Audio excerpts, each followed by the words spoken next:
What's good, fam? It's Tuesdays with Tawana. What's up? What's up? Good to see you on this Tuesday, this snowy Tuesday up north, rainy Tuesday further south, and I'm here for it all, The Tuesday after the Super Bowl, Kansas City, Super Bowl champs, second year in a row. So welcome to Tuesdays with Tawana. I am Dr. Tad, your host and your curator for this moment, this podcast, which builds community one womanist episode at a time. I invite you into this sacred divine space to build community, to insert your voice into narratives that often ignore us or silence us. I invite you into this space by way of the comments. So if you have been rocking with me for a while, you know what to do. If you are new here, welcome. Feel free to enter any comments or shout outs or questions or concerns in the comment or any helpful information. Today we are going to talk about a few things, but our main topic will be complete healing, something that I have been personally grappling with and am reaching out to community for help and guidance in this area. So if you are willing to share or even ask questions with me, affirm my questions.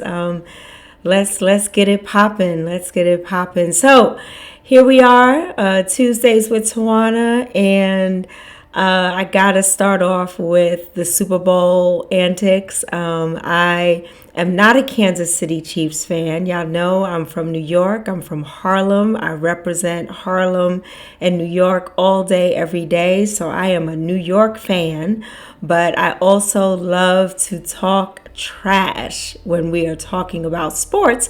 So I'll pick a team. That I want to root for so I can engage in some trash talking. And I intentionally chose the Kansas City Chiefs, not only to support Patrick Mahomes, but also never forgetting that Colin Kaepernick played for the San Francisco 49ers, and I just won't support them.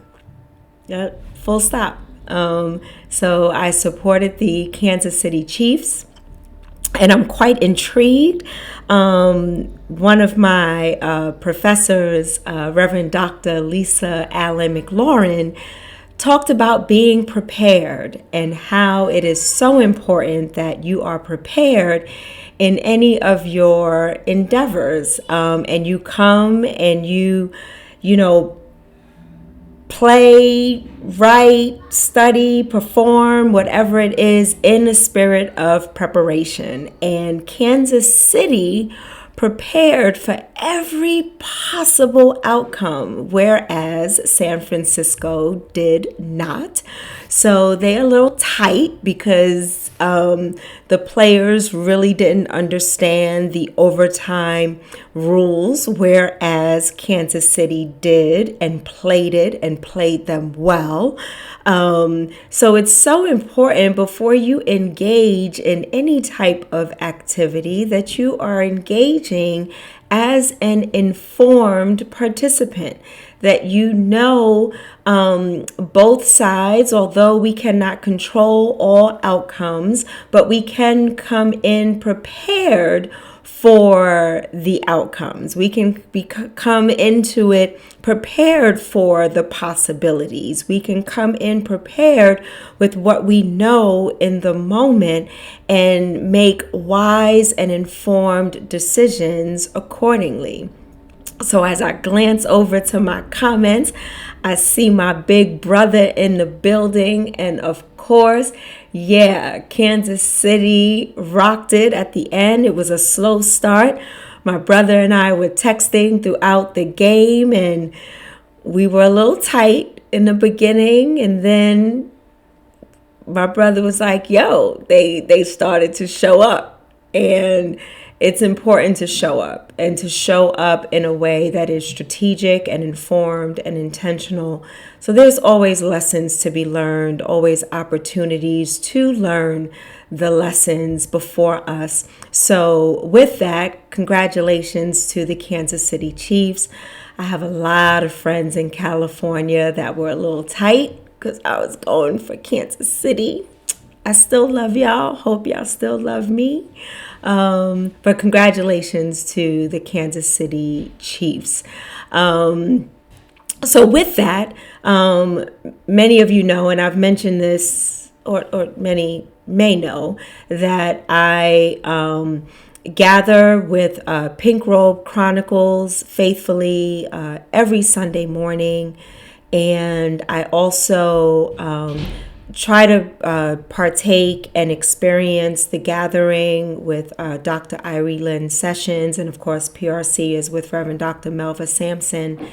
And one of the things that I have been grappling with is the notion of complete healing, and thought I'd bring it to Tuesdays with Tawana to talk about it, and to invite you in a space to grapple with me, and to explore and to help me understand this notion of complete healing. And before I do that, of course, I have on my kafaya supporting our siblings in Palestine and what is happening right now in Rafah in South Gaza, where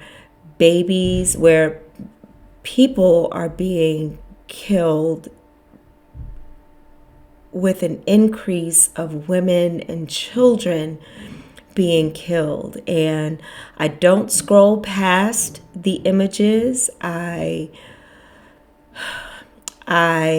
engage in the imagery because that is happening right now, and not looking at it is not going to change the situation or circumstance.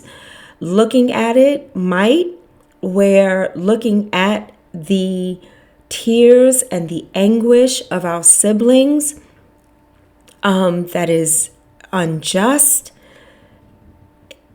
It is heinous. It is just despicable. What's happening right now. Palestinians were told to seek refuge in Rafah in South Gaza, and then the area was bombed, destroying lives, families, infrastructure.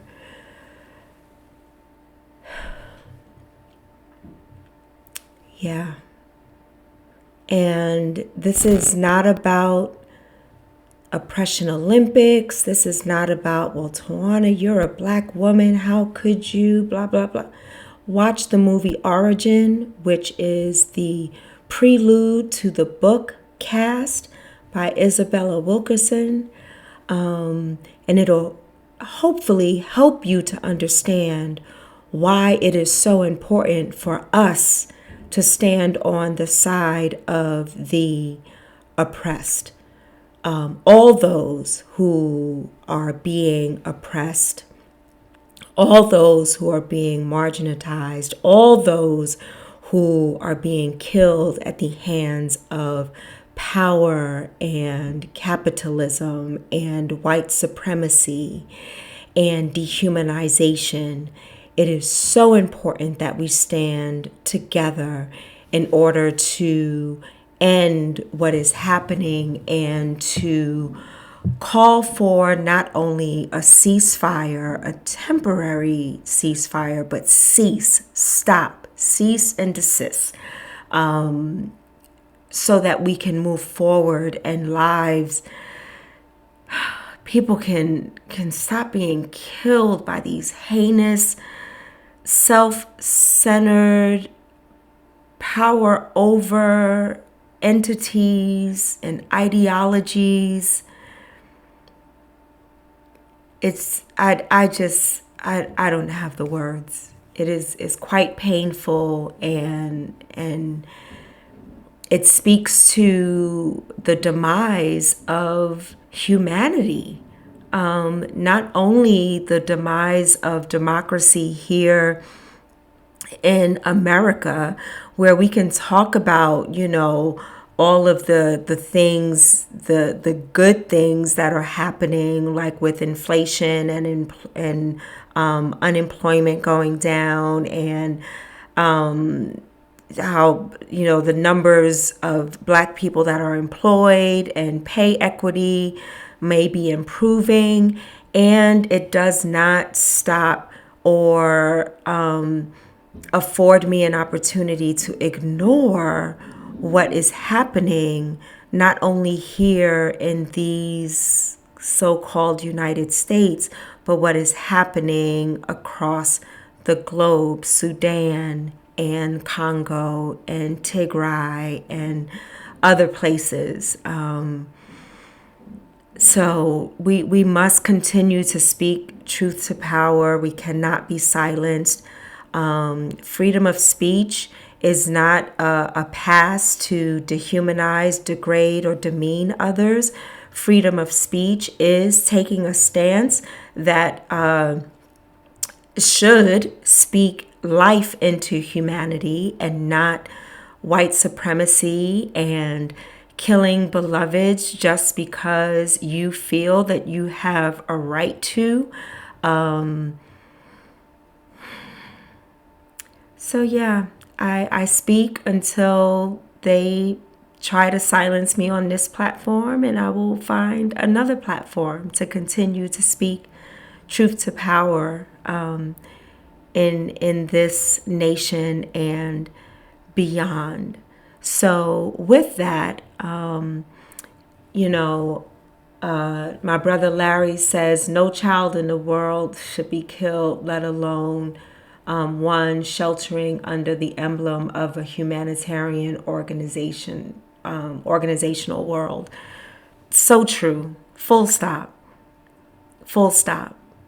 And this is historic. This is history repeating itself. And this is why, we are being told that books are being banned, why they are taking away our rights to our own bodies. It is all about power and control. And, when you think about lynching and how it comes in so many different forms, like mass incarceration being the new Jim Crow, as Michelle Alexander puts it. Abolitionist Sanctuary, led by Reverend Dr. Nakia Robert, is talking about abolition and dismantling systems that weren't designed for us to begin with, particularly in the prison industrial complex.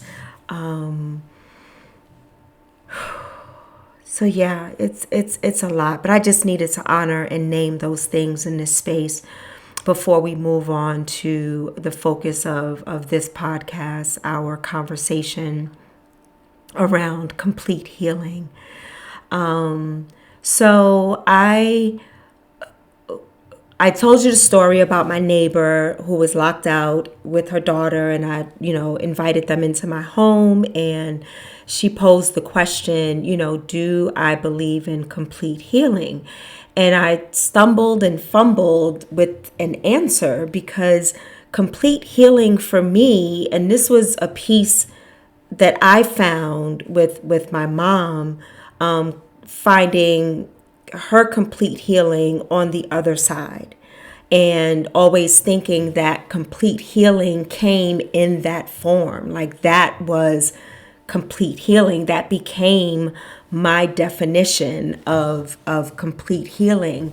And recently, you know how when things come up for you or things are brought into your cipher and your space, all of a sudden you'll start seeing more and more of it, right? You'll start hearing it more and people talking about it. And so I saw a post from a dear friend who is in the process of healing. And he said, he looks forward to complete healing on this side.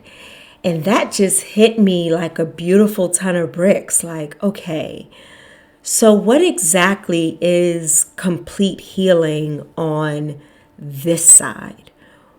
And I know that the meaning is very, it's going to be different, right? Because y'all know I don't do blanket statements, and all things ain't for everybody. And the way I'm healing is different from the way somebody else may be healing, and so on and so forth. But what is just the common link to what a definition could be for complete healing on this side? Does it mean that my cancer miraculously, because it will be a miracle, will just go away and never to return?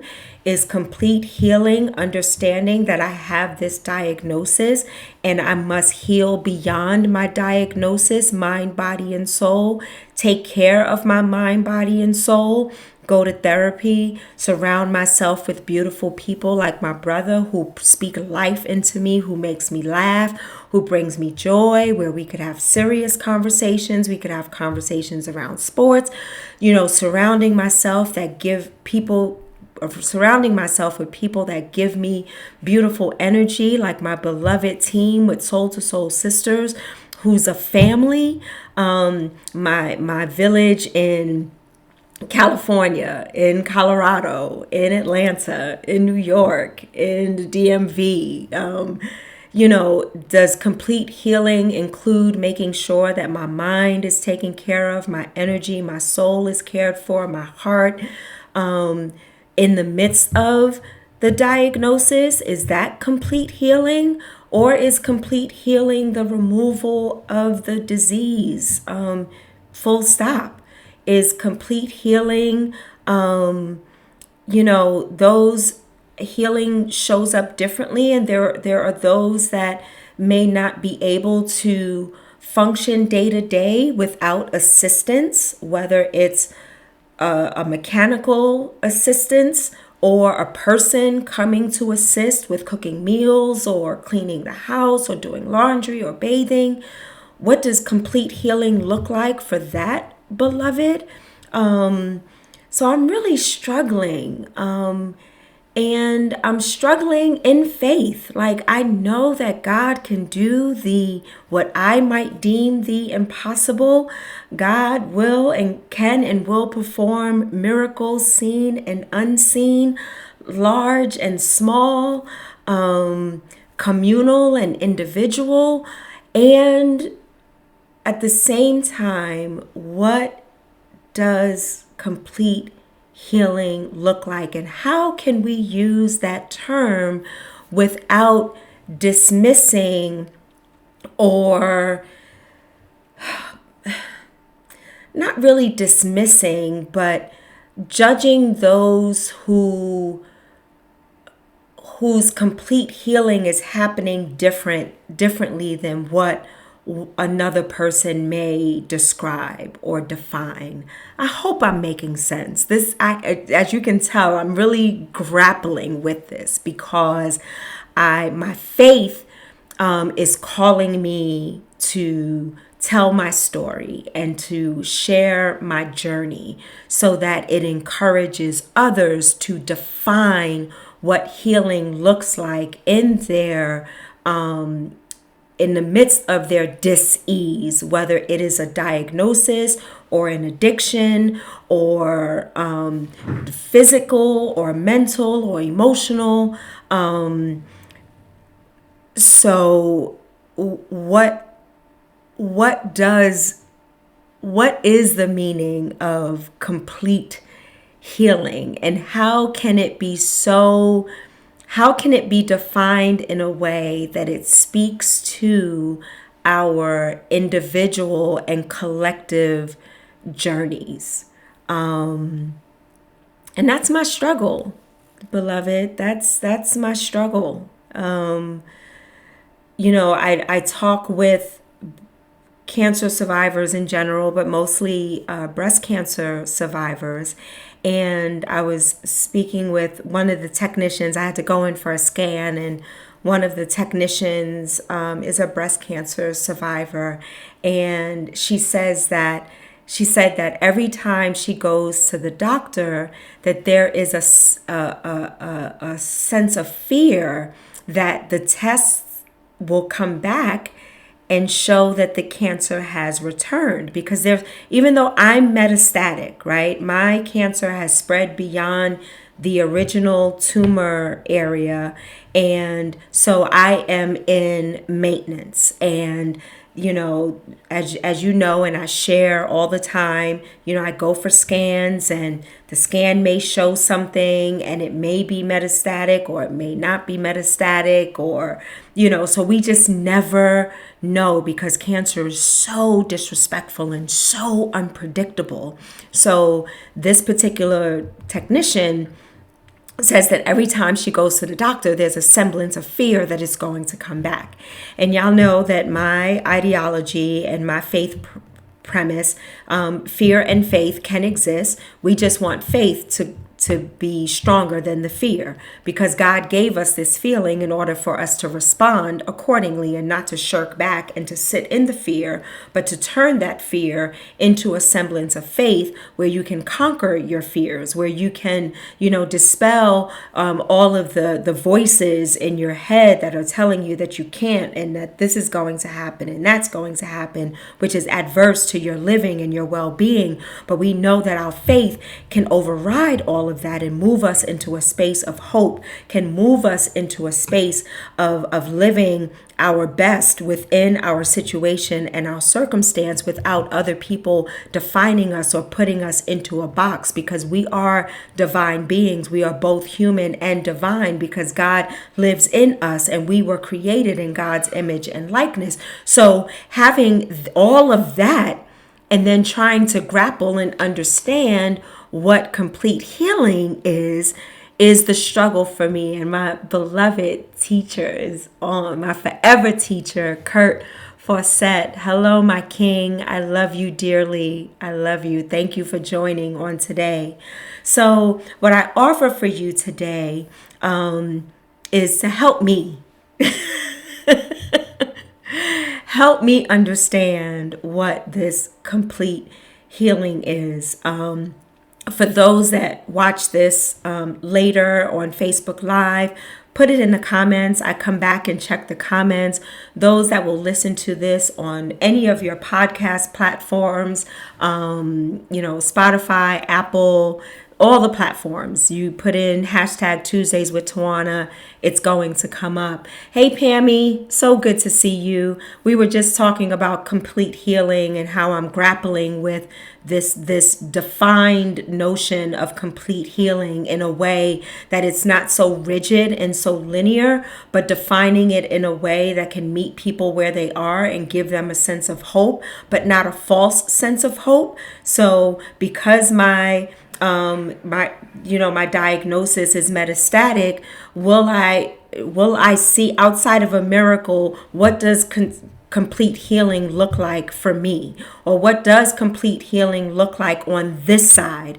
Again, talking about my mom, who received her complete healing on the other side. My dad received his complete healing on the other side. Pammy says that healing is a continual process. It has highs and lows, and it's never linear, which then speaks to my struggle with the word complete.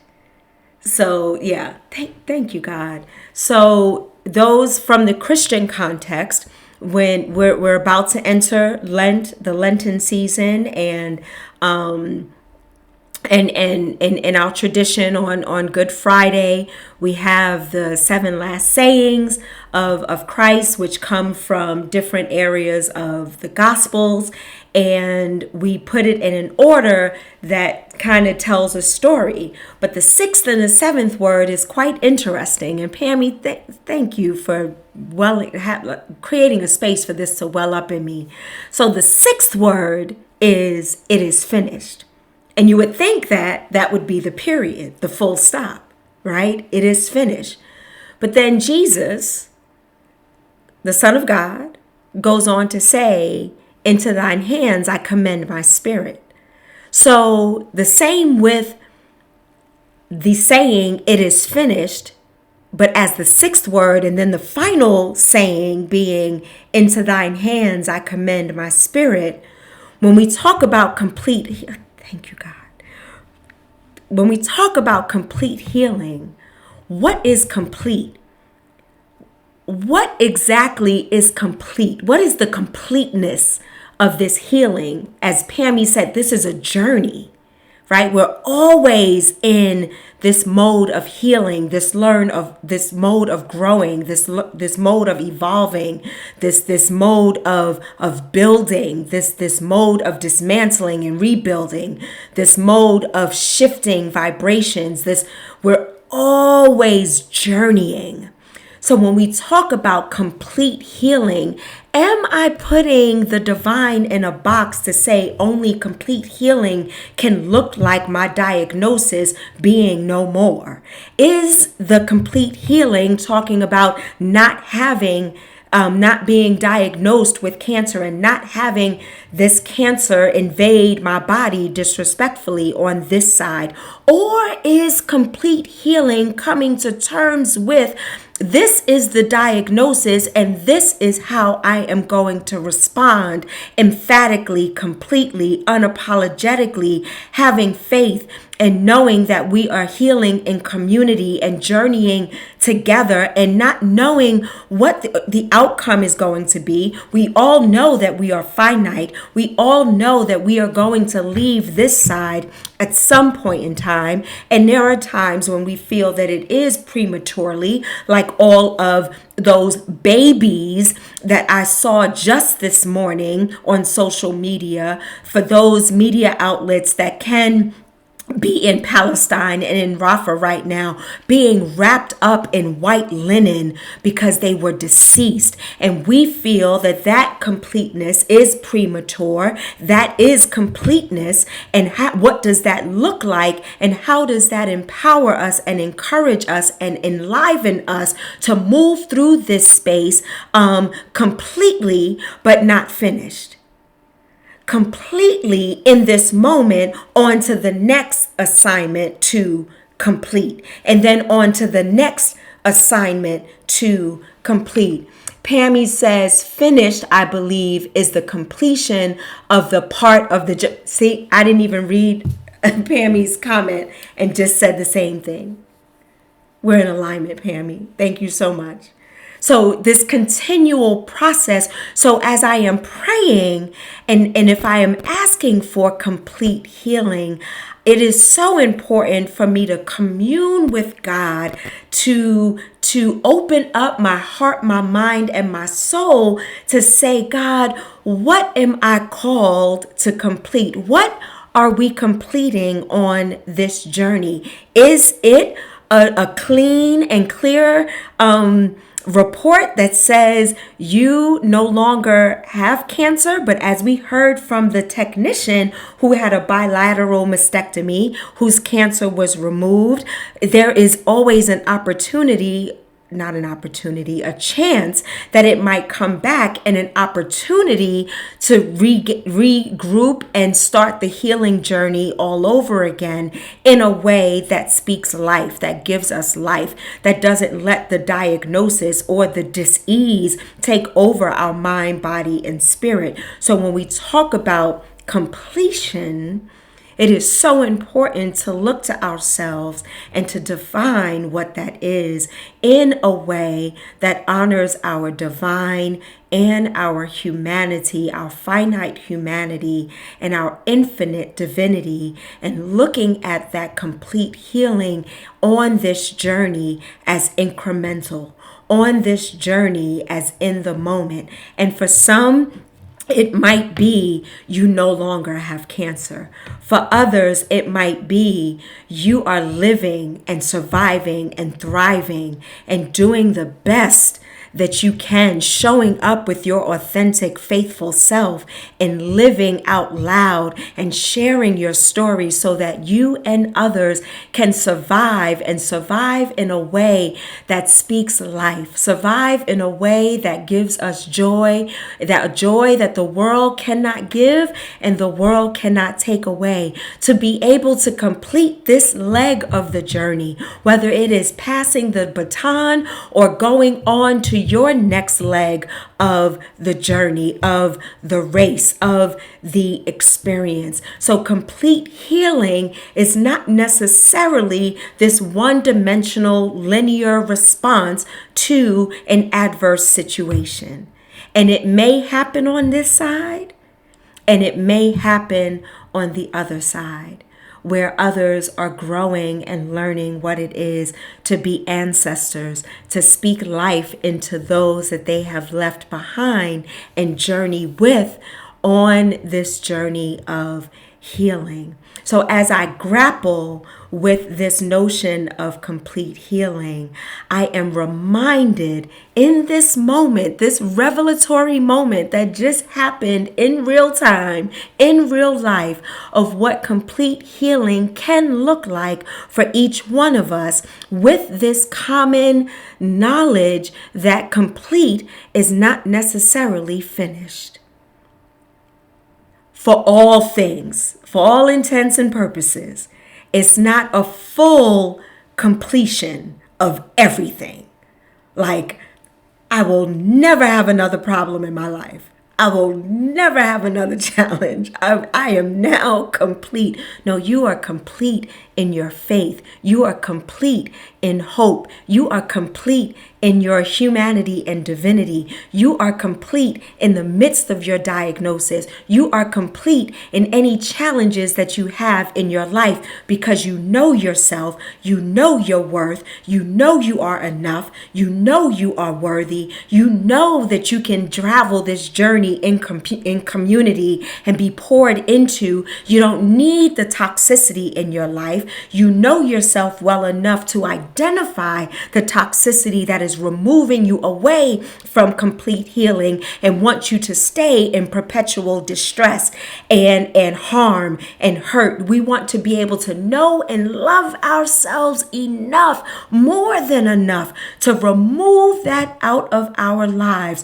So whether it's telling someone, I am not rocking with you anymore, or just blocking is a blessing. Blocking, whether it's on the phone, on social media, I don't need that negativity and that toxicity in my life, because I have an assignment to complete.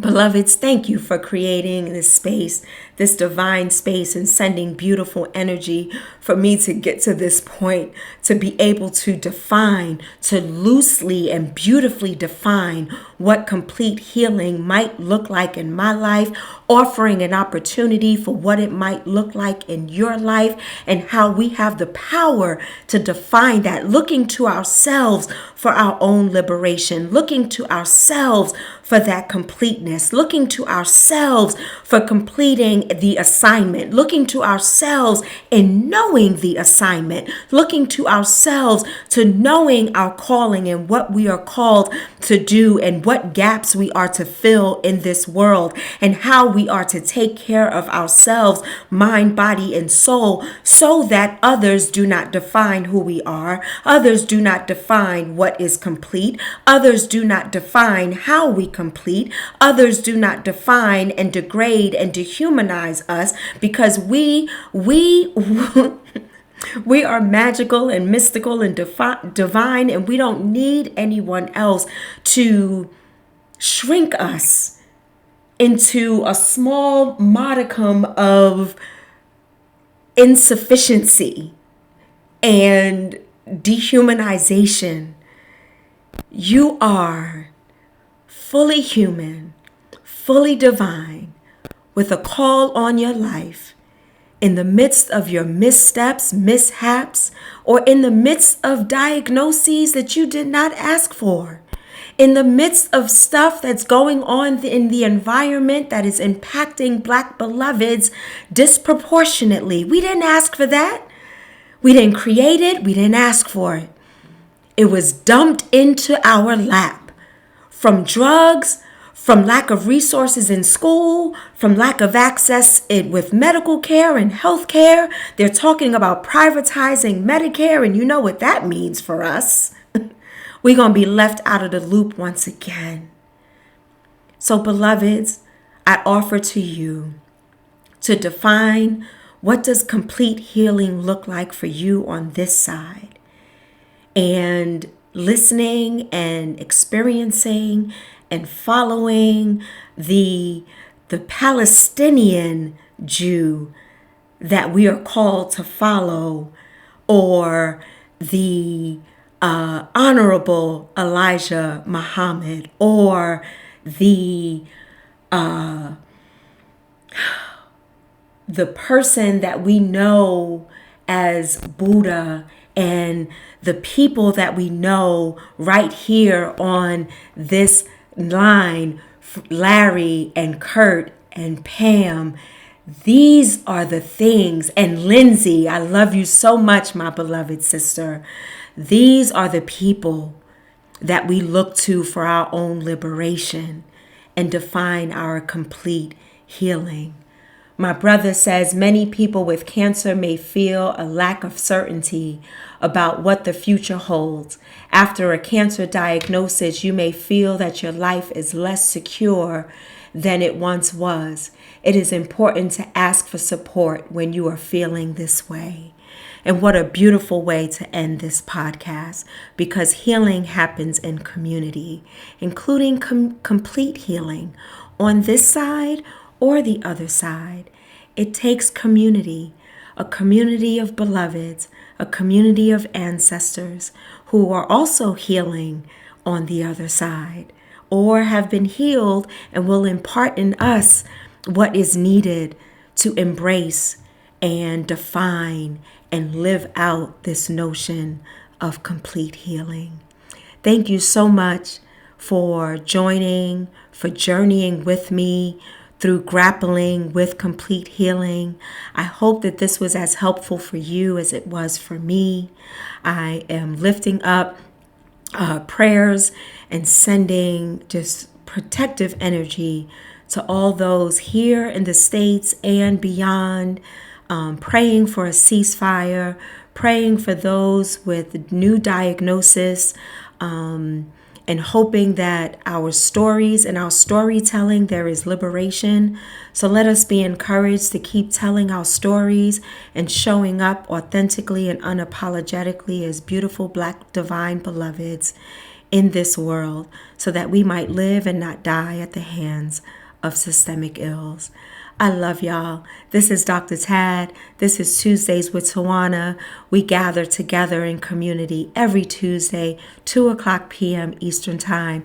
Mark your calendars. Tell a friend. Share this video with someone that might need a mode of encouragement. And until we meet again, much love to you. Later.